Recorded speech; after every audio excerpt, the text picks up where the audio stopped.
Lee, she is terrific. She's always in my freezer. Well, I love those Costco pies.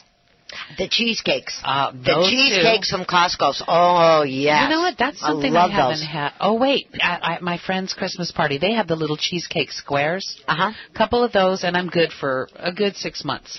Well, what I like about Costco's and on their cheesecake is they get it from the Cheesecake Factory, and they have the big round ones, and I just get the regular cheesecake. I don't get the flavors. And what I love about it, it's already pre-sliced. And they have the paper in between it, so if you just need the one slice, you can pull it out, thaw it out a little bit. Make sure you thaw it out before you eat it, or you're going to get a tummy ache. And then I put the fresh fruit up on top of it. I like it with fruit. My daughter does not. So, and I usually make my own, the no-bake type, with the cream cheese and the sweetened condensed milk, little lemon and vanilla. And so I make sure I have stuff for that, too. If there's going to be enough people, then I'll make that stuff. Well, like my daughter, she was the one that took after my mom and all my sisters, or her grandma, and she is a baker. And she, on Thanksgiving, makes pumpkin cheesecake. Oh, yum. It is so good. I'll tell you, I had so much of that, I was hurting. It is too good. A little of that cheesecake goes a long way. It's so rich, but it's so tasty. So I like to have that generally once a year. If it's twice a year, that's unusual. But anyway, that's a good thing. And Bev was saying that she does this, like I do it, for your dinner. If you're having Christmas dinner or whatever meal you're having the family over for, have your table set ahead of time. Oh, that is so much fun. And I have been doing this for years. I have too. Yes, just like you, Diane. And Christina does the same thing. The night before, the easiest thing, or even mid-afternoon, the day before, whatever your schedule is, get all your prep work done. As much as you can do the day before. It's going to make your life a lot simpler. Right. And have your table set. So Besides, in the morning, it's so pretty to look at. Oh, it's gorgeous. And then in the morning, especially with the children, and they want to go and open up their presents and their stockings, and then if you go to Mass or whatever you do, that's one less thing off your list. Exactly. And pretend you're Santa Claus and the elves, and you're marking everything off your list. And get the children involved. Oh, let them do that. Right. Yeah. That was one of my responsibilities when I was a child, to set that table, which I appreciate, because then I can't think of the word. I'm still fighting this cold, but the prep work, the time? Etiquette. Etiquette. Okay. The proper etiquette, the proper way of setting a formal table. Boy, that's a big word. I got to learn that word. Well, I had a book on etiquette, and my neighbor used to always borrow it. But she likes to do Christmas breakfast with her family, and she would set a formal, even though there were banquet tables all over the house, she would do them formal just to expose her family and her relatives to that. Well, my dad, when I was little, my dad being Italian, he always did the breakfast. That was his big thing. And he used to make the omelets with the little red hot peppers, the little ones that you even smell it and you're coughing, with the eggs and the cheese and the pepperoni and the salami and the potatoes, everything that was not nailed down in that refrigerator, he would put in this omelet. And that's what we would do. And then it was Mom and my aunties and my grandma, when she was with us, would do the rest of the meal for the dinner. And so this year I decided, like you were talking about the turkey, I don't know about anybody else, but I got turkeyed out. Forget about it. So I am doing the roast, but I'm going back to my Italian roots. We're going to have the lasagna. We're going to have the salads with it, and the roast and the potatoes. And what I do for a snack plate, we used to call them snick snacks or snackies. Everybody has a different thing. You got so many of those weird little words. I get.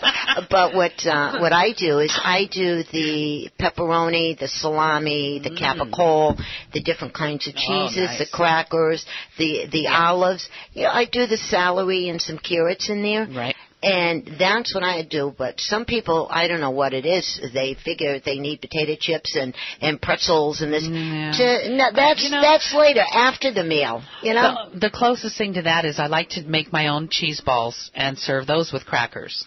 Now, you do the good cheese balls. Yeah. You really, really, really do. And then the other thing, too, is talking about food, and we're talking about Christmas. I personally would like to say Happy Hanukkah. That's right. Happy Hanukkah. To my other side of the family, and to Rabbi Blue and everybody else that we know. And Alan Borgen, our food critic. He's a very good friend of ours also. And I miss the matzo balls. I've never had a matzo ball. Yeah. And I don't have a clue what they are. It sounds like mothballs to me, so I don't know. Oh, yeah. By the way, happy Kwanzaa and whatever other holiday is around this time of year. Yeah, because Kwanzaa's coming right up here, and I don't know anything about their food things either. You know, we should do some homework on that. Yes, we should. That's it. And what a matzo ball is when you make the dumplings. Oh, okay. Okay, a matzo ball is like a dumpling, but a whole lot smaller and made a little bit different, but it's like a dumpling. And so that's what you do. And remember, put your cookies and milk out for Santa Claus the night before. That's right. And do that. And also, Mom, when you have a chance, get some time for yourself.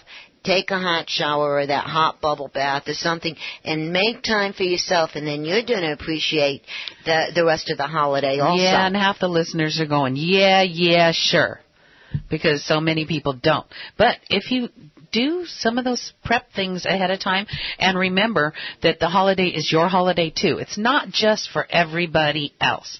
So that's why, we always suggest getting the family involved because, it's not like you're a slave to that kitchen or that holiday. Mm-hmm. You need to enjoy it too.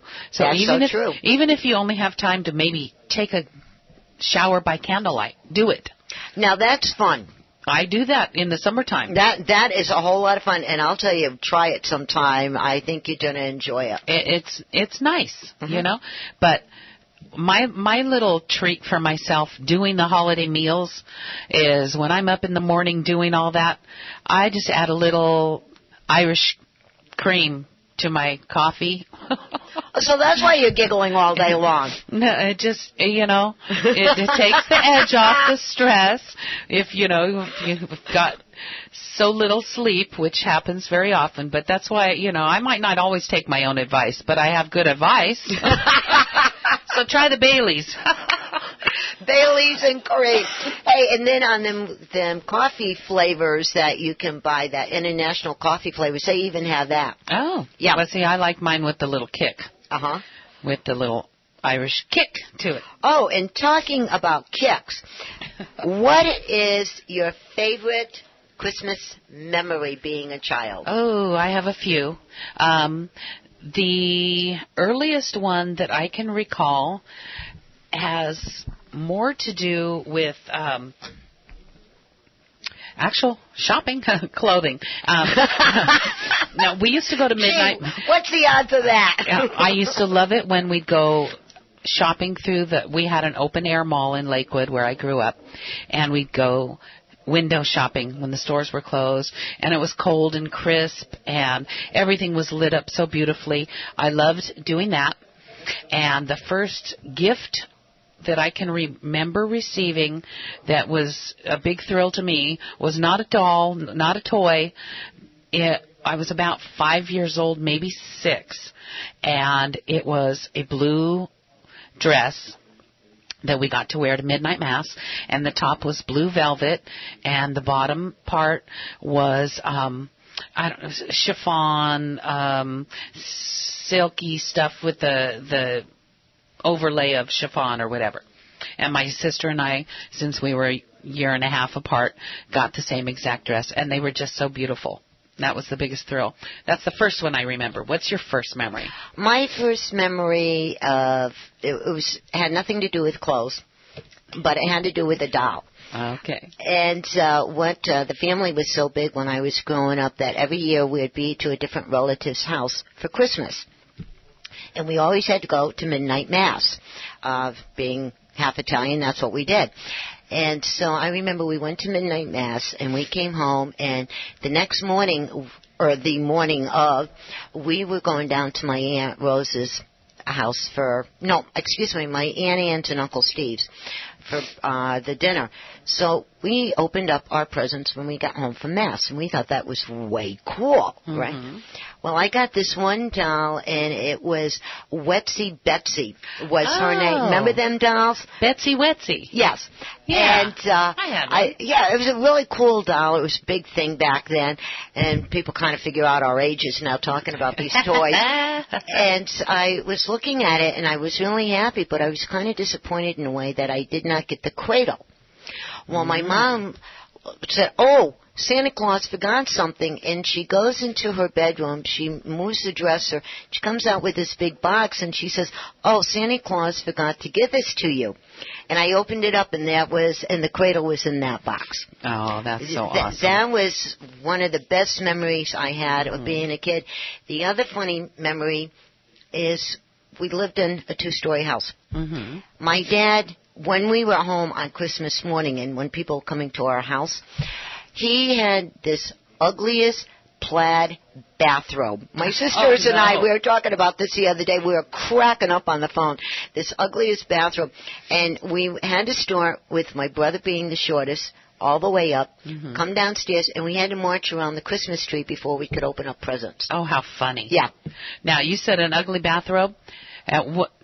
He always wore that then, or what? Yes, it was a thing. I don't know where it ever came from, who gave it to him. If he brought it from Sicily, I have no idea. Funny. But this thing was ugly. Well, my dad had a tradition.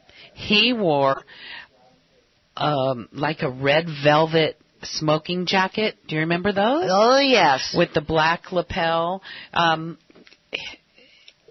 it was very stylish. But that was my dad. He wanted to do that, and he would wear that.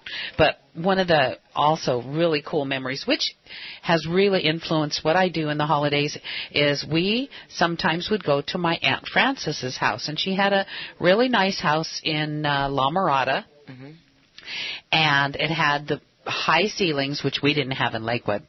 She always had a tree that looked like it was 20 feet tall. Which I know it wasn't, but I was, 2 feet tall. Yeah, and when you look up, everything looks bigger. Yeah. And so because of that, and I was just mesmerized, she had these light things on there that looked like candles, but the things bubbled. My mom had those. Yes. So she had those on there. I was fascinated by that. So I have this thing that I have done traditionally for many, many years. I get, I have a 9-foot tree decked out, and it's all because I want my kids, my grandkids, to have those memories of just how magical and how beautiful it is. And it's taken off. My daughter does the same thing, my oldest daughter, Chelsea. And the kids, they love it. And it's so beautiful. And, that's what makes us feel good is being parents and now being grandparents. We can see our children learning and doing what we did, and now the grandchildren are going, and we know this tradition will keep on going and going and going. Right. And you can't touch that with anything. No. It just makes you feel good. It does, because, I don't necessarily need to do all that. But so I have that tree that's really fancy and it's beautiful. And then in the family room, now the last 2 years I've done what I call my redneck tree. And it's just got cutesy stuff on it, Western theme and homemade stuff and empty shotgun shells. It's just a fun tree. That tree cracks me up every time I go over to your house. I giggle over that one. And also, talking about memories, one more funny memory I got to tell you. Talking about the snow. Yeah, Christmas. Never had snow at Christmas. Oh, unless it came out of a can. We got to get you up in snow country. I don't know. Well, when we moved out of the city and we moved up north, my brother and I and the neighborhood kids, we would have snowball fights. And my dad, he drove this big Cadillac. I don't know. Italians and Cadillacs, I don't know what it is, but that's what they got. My dad liked them too. Yeah, it's